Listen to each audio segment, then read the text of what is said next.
Okay, everybody else was doing a video whenever they got their RS, so I figured I might as well too. But I've had mine since July 6th, so I've had it a little bit. The dealership didn't even know it was coming in. They kind of just called me out of the blue and told me like, hey, guess what, your RS is here, you want to come pick it up? And I actually went and picked it up the next night actually. It is a good driving car, definitely the best handling car that I've ever had, which I haven't had very many cars. I actually sold my 240SX as a good down payment to get this.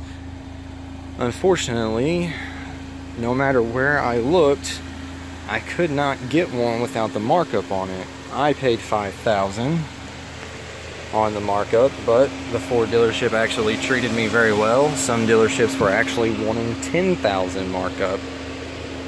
I do have the front windshield tinted. All the other windshields are tinted too, which I have a black car, so the heat isn't what you would call fantastic, and it likes to get dirty a little bit, but the black on black with the blue Brembos look really good. If you look inside, everything is all leather. The seats sort of have like it's more like a suede leather. Recaro bucket seats. There is an airbag on the seats, as you can tell. I did not get the sunroof. Of course, if you sit down inside, you have the new Sync 3 system, which I will admit is pretty amazing. It actually works very good. You have your mile per hour gauge. If I scroll down, you can see I've only put 682 miles on it, and my average gas I'm getting right now is 25.4. So that's not too bad. I did launch control, even though I've been told to wait for about 1,000 miles before I did it.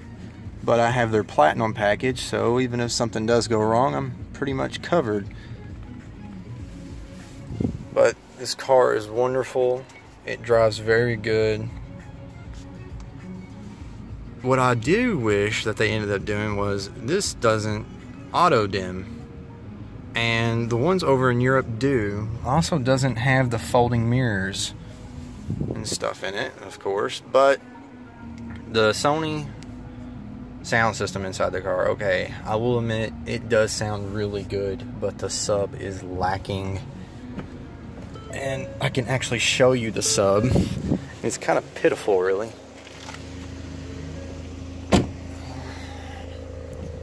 The back. Of course, the back trunk. And if we lift it up, there's Sony's little amp. And then right down here is the sub. And you can actually see underneath this grill, well, you probably can't, you're on the phone, but underneath that little grill, the mesh right there, is a little bitty tiny speaker. And something else I noticed too, and I'll show you. When you get one with the Sony system, it will actually,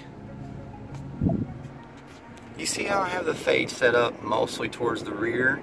Balance is in the center, but the fade is mostly towards the rear.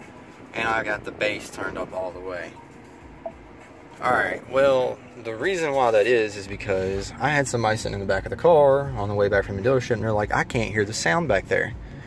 But we can hear it perfectly fine up front. Well, Sony's fade system in this car is a little jacked up. It's not evenly distributed from the front to rear. So I had to set it mostly towards the rear to balance out the sound. Not really a big deal, but it actually helped with the bass too by doing this, because now I have to crank the volume up a little bit higher, but not too bad. The gauges up front work, the boost. I've seen this go over 15 PSI when actually driving normally, not in launch control or anything like that. When I do use launch control, I have no idea what the boost is because I'm never paying attention to it because the car is accelerating so fast.